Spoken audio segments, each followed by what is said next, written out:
Good afternoon class, myself SK Singh. और आज हम लोग क्लास 12 के लिए एक इम्पॉर्टेंट टॉपिक पढ़ेंगे जो कि एटम से है, और ये ओनली फॉर बोर्ड एग्जाम के लिए, ठीक है ना। किसी भी बोर्ड के हो आप, CBSE, ICSE, NDP board, English medium, ठीक है, इन सभी के लिए बहुत इंपॉर्टेंट, वन शॉट में पूरा चैप्टर समझिएगा। देखिए, हम लोगों ने रदरफोर्ड मॉडल पढ़ा था। सबसे पहले जे थॉम्सन मॉडल बताया गया था। जे थॉम्सन मॉडल में बताया गया था कि जो इलेक्ट्रॉन है वो इलेक्ट्रॉन प्रोटॉन मिलन वाटर में जैसे पाए जाते हैं, सेम टाइप से इलेक्ट्रॉन और प्रोटॉन इक्वल क्वांटिटी में होते हैं, ये बताया था जे थॉम्सन ने, जिसे थॉम्सन मॉडल या प्लम पुडिंग मॉडल भी बोलते हैं इसे, ठीक है ना। इसमें ये बताया गया था, बस इनका ये जो एटम का स्ट्रक्चर था वो टोटली रॉन्ग था। इसके बाद में रदरफोर्ड ने इसका एक्सपेरिमेंट किया और उससे पोस्टुलेट दिए। तो रदरफोर्ड ने क्या बताया था कि जब अल्फा पार्टिकल गिरे, इंसिडेंट की जाती है गोल्ड फॉल पे, इस पे गोल्ड फॉल पे, जब गोल्ड फॉल पे इसे इंसिडेंट की जाती है तो इसमें हमें ये फाइंड हुआ कि जो एटम्स है, एटम के एक स्मॉल पार्ट होता है इन मिडिल में, जिसे हम लोग न्यूक्लियस बोलते हैं। क्या बोलते हैं? न्यूक्लियस बोलते हैं। न्यूक्लियस में प्रोटॉन और न्यूट्रॉन होते हैं, और जो इसके ऑर्बिट होता है, ऑर्बिट में क्या होते हैं? इलेक्ट्रॉन होते हैं। ये बताया था रदरफोर्ड ने। रदरफोर्ड का मॉडल ये भी था। उन्होंने बताया था कि जब इलेक्ट्रॉन क्या करता है? रिवॉल्व करता है। इस टाइप से रिवॉल्व करेगा कि इनसाइड, आउटसाइड से इनसाइड की ओर रिवॉल्व करेगा, इस टाइप से रिवॉल्व करेगा। और जब रिवॉल्व करते हुए एनर्जी का इमिशन करता है। क्या करता है? एनर्जी का इमिशन करता है, मींस एनर्जी इमिट करता है। और जब एनर्जी इमिट करेगा तो क्या होना चाहिए कि एक टाइम ऐसा आना चाहिए कि एनर्जी पूरी लॉस हो जानी चाहिए, और लॉस होने के बाद में इलेक्ट्रॉन को फॉल हो जाना चाहिए। किसमें? न्यूक्लियस में। कहाँ फॉल हो जाना चाहिए? न्यूक्लियस में। बट ये पॉसिबल नहीं होता है, एक्सपेरिमेंटली देखा गया ये ऐसा नहीं होता है, ठीक है ना। तो इनका जो मॉडल था इसको भी डिनाई कर दिया गया, बट ये कंफर्म किया गया कि जो रदरफोर्ड ने मॉडल दिया था उसका स्ट्रक्चर इसी टाइप का होता है, ठीक है ना। इसके बाद में बोर मॉडल आया, तो हमारा इंपॉर्टेंट है बोर मॉडल, ठीक है ना। बोर का फर्स्ट पोस्टुलेट ये है कि इलेक्ट्रॉन अपने ऑर्बिट में रिवॉल्व करेगा, ठीक है ना। और जब रिवॉल्व करता है तो वो इलेक्ट्रॉन एमिट नहीं करता है। जब रिवॉल्व करेगा तो एनर्जी इमिट नहीं करेगा। इलेक्ट्रॉन क्या नहीं करेगा? एनर्जी इमिट नहीं करेगा, ठीक है ना। जैसा कि रदरफोर्ड ने बताया था कि न्यूक्लियस में प्रोटॉन न्यूट्रॉन होते हैं, तो न्यूक्लियस में प्रोटॉन और न्यूट्रॉन ही होते हैं, ये इन्होंने बताया, ठीक है ना। और प्रोटॉन न्यूट्रॉन को हो सकता है ऑब्जेक्टिव में पूछ ले कि प्रोटॉन न्यूट्रॉन क्या होता है? न्यूक्लियन कहते हैं। प्रोटॉन प्लस न्यूट्रॉन क्या बोलते हैं? न्यूक्लियन। इसको बोलते हैं न्यूक्लियन।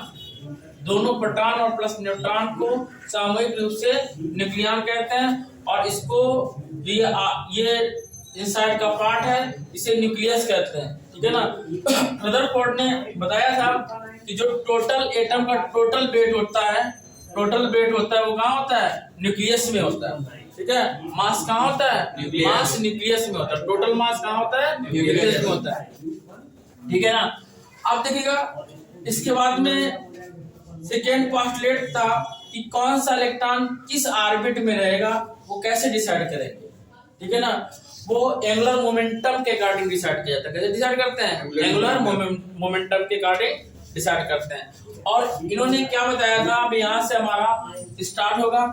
अभी हमने आपको एक क्वेश्चन बोला था, क्वेश्चन ये था, इस टाइप था कि बोर मॉडल के पोस्टुलेट के अकॉर्डिंग आपको न्यूक्लियस की ऑर्बिट बतानी है, तो रेडियस क्या बतानी है? न्यूक्लियस की रेडियस बतानी है। According to the Bohr's postulate, find the radius of nth orbit. Radius of nth orbit हमें ये फाइंड करना है। nth का मतलब कि n टर्न की, ठीक है ना।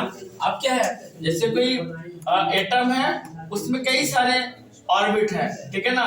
तो अगर nth ऑर्बिट तक कोई जा रहा है तो इस nth ऑर्बिट की रेडियस क्या होगी, हमें ये बोर मॉडल के अकॉर्डिंग बताना है, बोर मॉडल या बोर पोस्टुलेट के अकॉर्डिंग बताना है, ठीक है ना। तो हम लोग यहीं से स्टार्ट करें, कहां से, फर्स्ट पॉइंट स्टार्ट करेंगे। जो एंगुलर मोमेंटम होता है वो क्या होता है, NH/2π, क्या होता है NH/2π, L equal NH/2π। H क्या है, प्लांक कांस्टेंट है। बेटा बैठ जाओ। तो फर्स्ट पोस्टुलेट था उसमें L इक्वल NH/2π की कोई इलेक्ट्रॉन किस ऑर्बिट में रहेगा वो कौन डिसाइड करेगा, एंगुलर मोमेंटम। L को क्या बोलते हैं, एंगुलर मोमेंटम। ध्यान देंगे कि A क्या है, एंगुलर मोमेंटम, एंगुलर मोमेंटम। और एंगुलर मोमेंटम बेसिकली होता क्या है, बेसिक एंगुलर मोमेंटम होता है L equal P into R। P क्या है, मोमेंटम, P क्या है, मोमेंटम, R क्या है, रेडियस। L इक्वल P की वैल्यू होती है mb, क्या होती है, mbr। तो एंगुलर मोमेंटम क्या हो गया, mbr। और mbr की वैल्यू क्या है, NH/2π। This is the second postulate of Rutherford model, ठीक है ना। Postulate means law, second law of Rutherford model. ये बहुत इंपॉर्टेंट है, इससे हम लोग इक्वेशन नंबर फर्स्ट सपोज करेंगे, ठीक है ना। हमें nth ऑर्बिट की रेडियस फाइंड करना है, nth ऑर्बिट की क्या फाइंड करना है, रेडियस फाइंड करना। रेडियस फाइंड करने के लिए कोई भी सर्किल हो, ये सर्किल ले लिया, कोई पार्टिकल जैसे अर्थ रिवॉल्व करते around the sun, earth revolve करते अराउंड द सन या मून रिवॉल्व करते अराउंड द अर्थ। तो इस पे जब रिवॉल्व करती है या इलेक्ट्रॉन रिवॉल्व करता है अराउंड द ऑर्बिट, तो इलेक्ट्रॉन न्यूक्लियस में फॉल क्यों नहीं होता है भाई, दिखेगा ये न्यूक्लियस है और न्यूक्लियस में प्रोटॉन न्यूट्रॉन है और ये आपकी ऑर्बिट है, ऑर्बिट में रिवॉल्व कर रहा है इलेक्ट्रॉन, आपका क्या रिवॉल्व कर रहा है, इलेक्ट्रॉन रिवॉल्व कर रहा है। तो ये इलेक्ट्रॉन पे कैसा चार्ज होता है, नेगेटिव चार्ज होता है, प्रोटॉन कैसा चार्ज होता है, पॉजिटिव चार्ज होता है। और आप लोगों ने पढ़ा है कि इलेक्ट्रॉन और प्रोटॉन के बीच में फोर्स प्रोड्यूस होगा, उसे क्या बोलेंगे, अट्रैक्शन फोर्स बोलेंगे। तो जो अट्रैक्ट करेगा कोई चीज तो क्या फाल जानी चाहिए, गिर जानी चाहिए। जब फ्री रूप से रखी हो, जैसे मार्कर है फ्री रूप से, अगर हम इसको छोड़ दें, ठीक है ना, इसको हम छोड़ देंगे तो क्या होगा, ये फाल हो जाएगा। क्यों, क्योंकि अर्थ क्या लगा रही है, अट्रैक्शन फोर्स प्रोड्यूस कर रही है इस पार्टिकल पे। तो ऐसे ही प्रोटॉन पे अट्रैक्शन फोर्स प्रोड्यूस करेगा इलेक्ट्रॉन पे, तो इलेक्ट्रॉन को कहां फॉल हो जाना चाहिए, न्यूक्लियस में। लेकिन फॉल नहीं होता है, क्यों नहीं फॉल होता है, इसलिए फॉल नहीं होता है इस पे दो फोर्स लग रहा है। ऐसे ही होता है कि अर्थ सन में क्यों नहीं फॉल होती, सन बहुत बड़ा है अर्थ की अपेक्षा, ठीक है ना। तो अर्थ को फॉल हो जाना चाहिए सन में, क्योंकि जब कोई पार्टिकल रिवॉल्व करता है, रिवॉल्विंग पार्टिकल में टू टाइप्स के फोर्स होते हैं, एक सेंट्रीपिटल फोर्स होता है और दूसरा सेंट्रीफ्यूगल फोर्स होता है। तो इस पार्टिकल में इलेक्ट्रॉन में दो फोर्स लग रहा है, आउटर साइड कौन सा फोर्स लगता है, सेंट्रीफ्यूगल फोर्स, और इनसाइड कौन सा फोर्स लगेगा, सेंट्रीपिटल फोर्स। कौन सा, सेंट्रीपिटल फोर्स, ऊपर सेंट्रीफ्यूगल फोर्स। और सेंट्रीफ्यूगल फोर्स यहाँ पे इलेक्ट्रॉन है, इलेक्ट्रॉन का मास होगा, इलेक्ट्रॉन की वेलोसिटी है, ठीक है ना। तो सेंट्रीफ्यूगल फोर्स की जो फार्मूला होता है mv²/r, r क्या रेडियस है, ठीक है ना।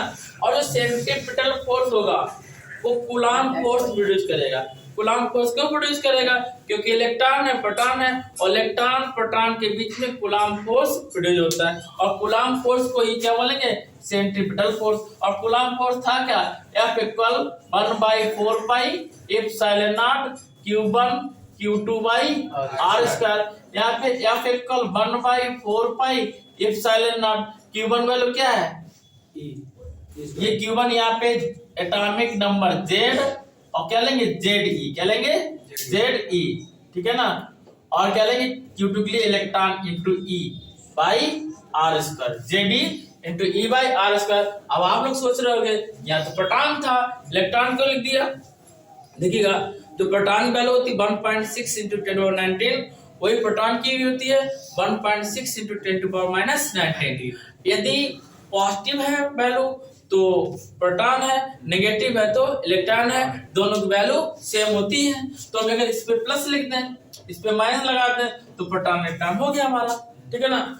तो सेम यहाँ पे सेकेंड करेंगे, centrifugal force, centrifugal force equal centripetal force, दोनों फोर्स क्या करेंगे, इक्वल कराएंगे, दोनों फोर्स इक्वल कराएंगे। इसकी वैल्यू यहाँ पे कंसीडर करेंगे mv²/r और इसकी वैल्यू यहाँ पे कंसीडर करेंगे, बोलिए क्या, 1/4πε0 ZE²/r²। एक स्क्वायर से r कैंसिल हो जाएगा, तो हमारे पास यहाँ पे आएगा mv² इक्वल 1/4πε0 ZE²/r। पास में बोलिए यस या नो, तो समझ में। आप देखिएगा यदि हम स्क्वायर कर दें, क्या कर दें, स्क्वायर कर दें किसका, इक्वेशन नंबर फर्स्ट का, this is the equation number second. Squaring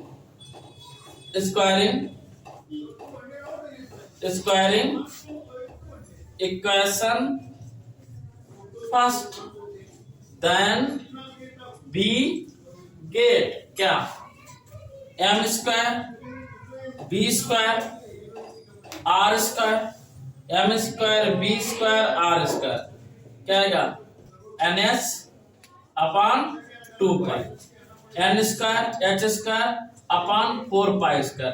square किया ना बच्चा, तो ये पूरा स्क्वायर होगा 4π n²h²/4π²। आएगा कि नहीं आएगा।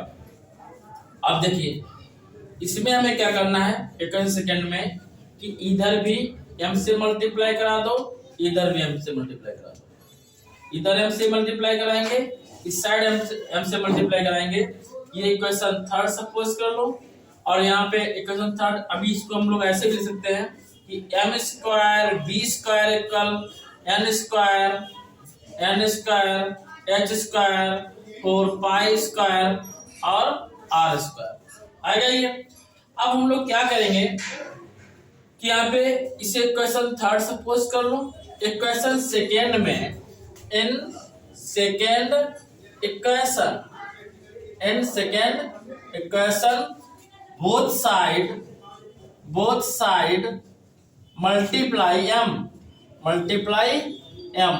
बोथ साइड मल्टीप्लाई m, क्या लिखेंगे, m² b² equal 1/4π² 4πε0 m ZE²/r। देखिए इसे m से मल्टीप्लाई कराया, m² b² 1/4πε0 m ZE²/r, ठीक है ना। अब इक्वेशन थर्ड से इसमें m² की वैल्यू पुट अप करते हैं।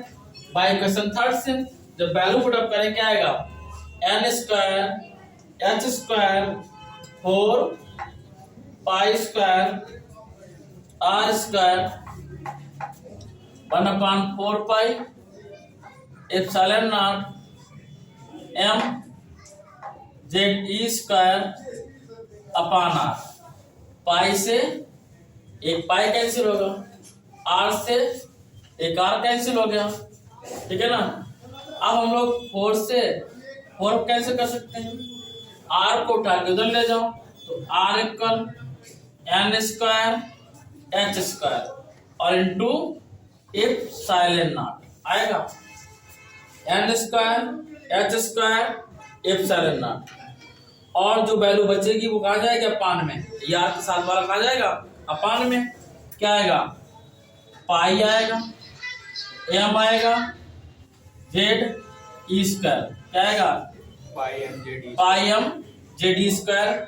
ये r फाइंड हुआ और यहाँ n लिखा हुआ है, तो हम इसको लिख सकते हैं r इक्वल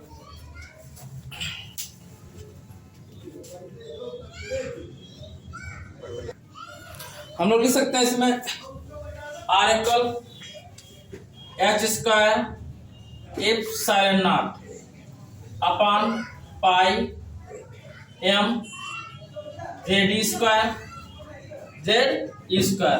इंटू n² तो ये हमारे पास nth ऑर्बिट के लिए रेडियस की वैल्यू आ गई, ठीक है ना, रेडियस ऑफ nth ऑर्बिट। बात समझ में आई? तो नोट करें।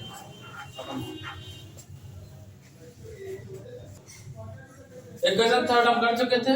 इक्वेशन फोर्थ ये हो गई हमारे पास, रेडियस ऑफ nth ऑर्बिट, ठीक है ना। अब हमें वेलोसिटी फाइंड करनी है। क्या फाइंड करनी है? वेलोसिटी ऑफ किसकी? वेलोसिटी ऑफ ऑर्बिट, ठीक है ना। तो velocity of electron, velocity of electron find करनी। बच्चा ध्यान समझिएगा बात। देखो यदि आपको ये फार्मूला याद रहा, LMBR NH/2 पाई सेंट्रीफ्यूगल फोर्स सेंट्रीफ्यूगल फोर्स, तो वेलोसिटी, रेडियस, एनर्जी सब फाइंड हो जाएगा। यदि ये फार्मूला याद ना रहा तो कुछ भी याद नहीं होगा, ठीक है ना। तो ध्यान से समझिएगा। देखिए यहाँ पे हमें वेलोसिटी फाइंड करना है, तो by equation second and fourth यहाँ लिखेंगे, by equation second and fourth. बच्चा ये हमने दोबारा नहीं लिखा है, जो पहले आपसे लिखा था उसी इक्वेशन में सेकेंड और फोर्थ इक्वेशन आप लिखिएगा। यहाँ पे mv स्क्वायर नोट किया equal 1/4 pi epsilon not z e square upon, अब देखिए अपॉन r है, r ये जो r है ये rn है, इसकी वैल्यू जब पुट अप करेंगे क्या आएगा, h square epsilon naught, h square epsilon naught n square, ये n है x नहीं है, ये n है number of turn, n square number of orbit मान लो, number of orbit pi m और जेडी स्क्वायर। आप यहां देख रहे हैं कि पाई से पाई कैंसिल, ठीक है ना। और अब यहां पे mb स्क्वायर इक्वल, ये सब उठ के ऊपर पहुंचेगा, ये वाला पोर्शन उठ के ऊपर जाएगा, तो m Z square e power 4 इसका मल्टीप्लाई होगा, m Z square e power 4 by upon 4 epsilon naught square, दो है हाँ epsilon naught 4 h square epsilon naught square h square और n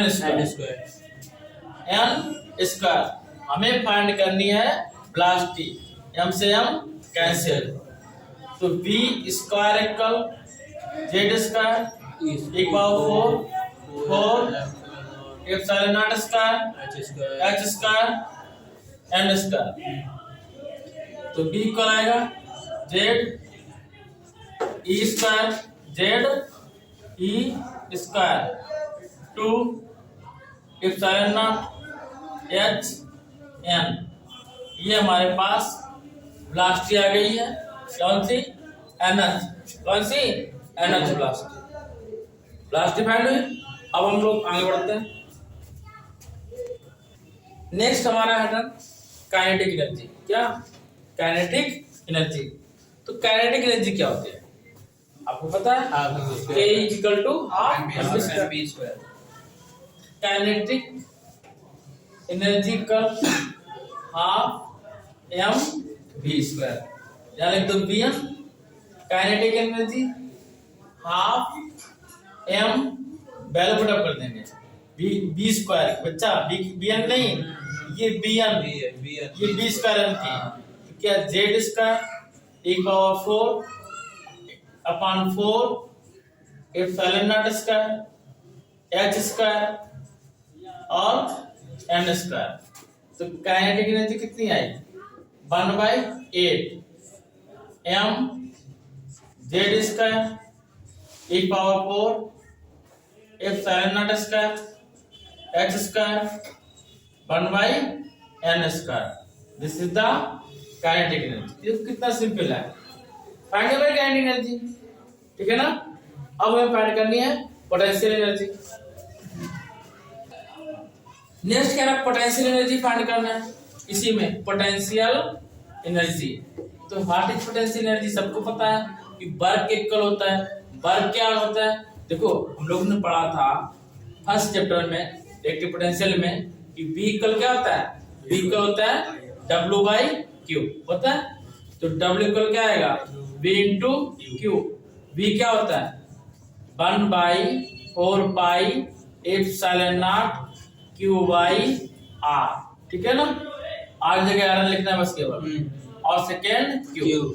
ठीक है, आप जानेंगे यहाँ पे W जगह हम लोग लिख सकते हैं पोटेंशियल एनर्जी, और पोटेंशियल एनर्जी को U से रिप्रेजेंट करते हैं 1/4 पाई एप्सिलॉन नॉट Q²। आप ध्यान देंगे Q² जगह हम लोग क्या लिखेंगे ZE into E, ZE into E, ZE into E upon RN value ये रखिए क्या H² epsilon not upon pi m Z E², और ऊपर क्या है n², क्या है n²। तो ZE इंटू E है E² हो जाएगा। तो बच्चा देखिएगा पोटेंशियल एनर्जी फाइंड करने के लिए हमने पहले इलेक्ट्रिक पोटेंशियल और वर्क रिलेशन बताया आपको W/Q। तो W equal to minus B into Q, minus B into Q, और W equal 1/4 pi epsilon naught T minus आ जाएगा पहले। ठीक है ना, 1/4 पाई B की वैल्यू है, समझा चुके आपको ऑलरेडी। U इक्वल अब यहाँ पे 1/4 पाई एप्सिलॉन नॉट Q की जगह ZE, Q की जगह E, और RN वैल्यू यहाँ से उठा के यहाँ पे पुटअप कर दिया। ठीक है ना, ये RN वैल्यू आ गई।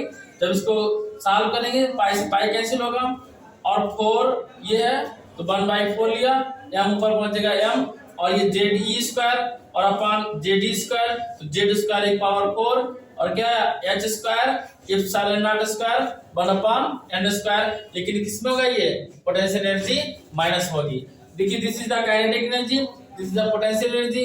काइनेटिक एनर्जी 1/8 होती है और पोटेंशियल एनर्जी 1/4 है, माइनस में। बस इतना ही इसमें डिफरेंस है, अदरवाइज टर्म दोनों के सेम है।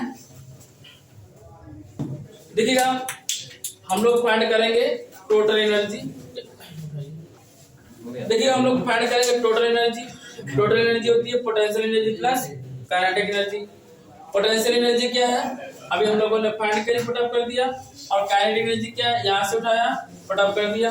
जो कॉमन था टोटल को कॉमन ले लिया, इसका 1/4 बचेगा, इसका 1/8 बचेगा। एलसीएम लेंगे -2 प्लस 1/8 आएगा, और जब -2 से +1 लेस करेंगे तो -1/8 आएगा। कंफर्म हो गया। ठीक है ना, ये हमारा टोटल एनर्जी कंफर्म हुआ। ठीक है ना। अब बाइंडिंग एनर्जी क्या होती है, इलेक्ट्रॉन को बांधे रखने के लिए बाहर ना जाए तो उसको क्या बोलते हैं बाइंडिंग एनर्जी। और बाइंडिंग एनर्जी क्या होता है, वैल्यू जो माइनस में किस में जाएगी प्लस में जाएगी, और सब सेम रहेगा। तो बच्चा टोटल एनर्जी में अगर प्लस कर देंगे क्या जाएगा बाइंडिंग एनर्जी। बाइंडिंग एनर्जी होता है जो इलेक्ट्रॉन को बांधे रखता है, इलेक्ट्रॉन को बाहर निकलने तो क्या कहलाएगी बाइंडिंग एनर्जी। और बाइंडिंग एनर्जी किस में आएगी प्लस में आएगी। और Z² को बाहर निकालें, Z² अपॉन n², ये पूरे वैल्यू है, इसे रेडबर्ग कांस्टेंट बोलते हैं आप, और इसकी वैल्यू होती है 1.09 10⁷। तो बाइंडिंग एनर्जी हमारे पास फाइंड हो गई। तो आज के लिए इतना ही, मिलते हैं नेक्स्ट वीडियो के साथ, तब तक के लिए जय हिंद।